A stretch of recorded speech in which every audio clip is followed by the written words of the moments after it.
कब, क्यों, कैसे में खुशामदी।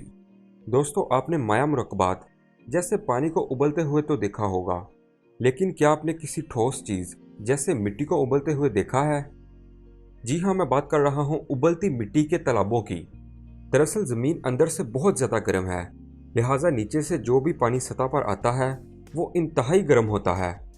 ये पानी चश्मों या भाप की हालत में निकलता रहता है, लेकिन बाज़ जगह गर्म पानी या भाप मिट्टी की तहों से निकलते हैं, जिन्हें मड वोल्केनोस कहा जाता है, जो अमेरिका के येलोस्टोन नेशनल पार्क में सैकड़ों की तादाद में देखे जा सकते हैं।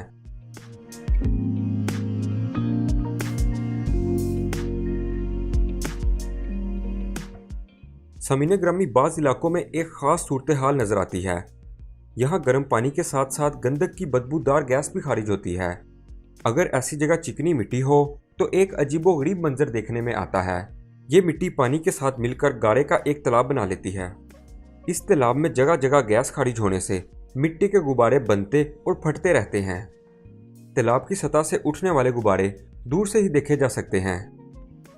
सामीनो हजरात, लोगों का ख्याल है कि इन तालाबों की गर्म मिट्टी जिस्म पर मलने से जोड़ों का दर्द ठीक हो जाता है। इटली और न्यूजीलैंड में ऐसे बदबूदार तालाबों में घुसने के लिए लोगों का रश लगा रहता है। सामीने मोहतरम, वतन अजीज़ में भी सूबा बलोचिस्तान के ज़िला मकरान में उबलती मिट्टी के तालाब मौजूद हैं, जो इंतहाई खूबसूरत नज़ारा पेश करते हैं। लेकिन ये ऐसी जगहों पर मौजूद हैं जो तकरीबन गैर आबाद हैं, लिहाजा इनके बारे में बहुत कम ही लोग जानते हैं।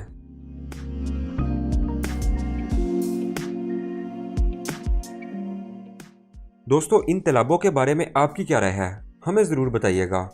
और अगर आप पत्थर से बने दुनिया के सबसे बड़े मुजस्मे के बारे में जानना चाहते हैं तो यहाँ क्लिक करें।